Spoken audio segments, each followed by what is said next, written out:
तो लया तो छोरी गवन हरि में हरिया अरे तपिया भइले गुलाबी के हो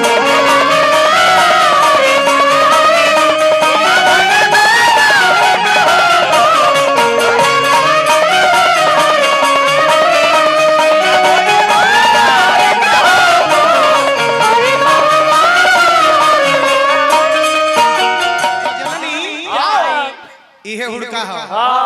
ब्यास ए भोजपुरी में बहुत बा गायको लोग बहुत बा लेकिन ई हुड़का जवन साज बा ई कोनो ब्यास गायक के नाम ना धरे ना एकलौता कलाकार एगो हिंदुस्तान में जन्म लेले बड़े प्रदुमन परदेसी जे अपन साज बाज से नाम रखवावे ले हमर नाम का हो प्रदुम आई हुड़का हमर कहेला कि प्रदुम परदेसी त टाइटल है प्रदुम परदेसी लोग कहेला लेकिन ओरिजिनल नाम प्रदुम है हुड़का हमर नाम रखेला कहेला कि प्रदुम कहवादी का कहवादी सब कोई कही तो हैं बोली लोग कहवादी तनी हमर नाम धरो त कह के प्रदुम आ देखा एक के बार साफ तन तीन हली कह के प्रदुम आहा साफ क्लियर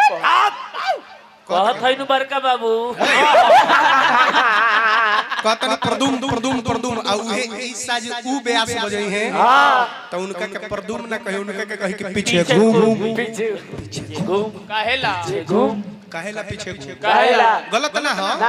एनसीसी के परेड करेला आगे घूम पीछे घूम दाहिने मुड़ बाएं मुड़ कबो कल निहुर कबो कल खड़ा हो जो रोशन गलत बात ना हो इहे हुड़का हो निमन से ना गइबो त कहि कि भागो ना तो हुक देम भागो ना तो हुक देम भागो ना तो हुक देम भागो ना तो हुक दे का करी भागो ना तो हुक देम मतलब थूर देम तारा के ना बढ़िया से ना कहवादी रोशन राज निमन से ना गई है तो तू का कहबो चन कहे के कह कि भागो ना तो हुक देम भागो ना तो हुक देम कहत ए रोशन जी सुनो निमन से ना गई तो हुक दे भागो ना तो हुक दे भागो ना तो हुक दे भागो ना तो हुक दे पाओ कहत नु इहे हुड़का बाजी लेकिन लो आ गल का दुगो बढ़ाइबा का ए हाय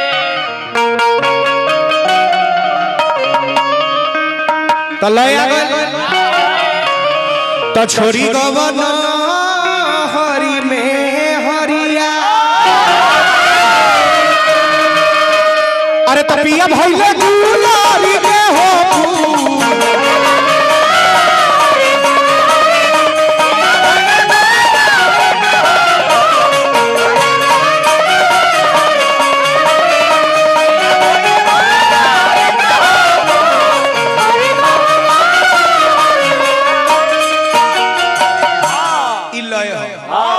लेकिन बात होता एगो कनिया बाड़ी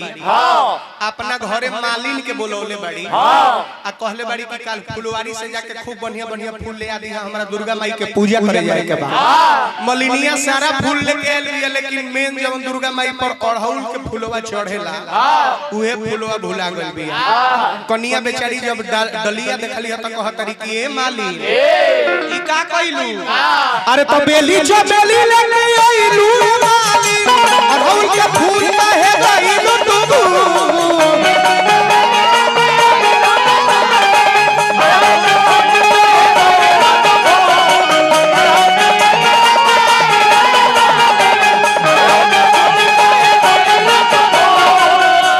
तो हमारा भवानी माई के भावे हमारा भवानी माई के भावे खाली और बुलावे में हो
हनुमान जी के गा के भाई रोशन जी अपन रउआ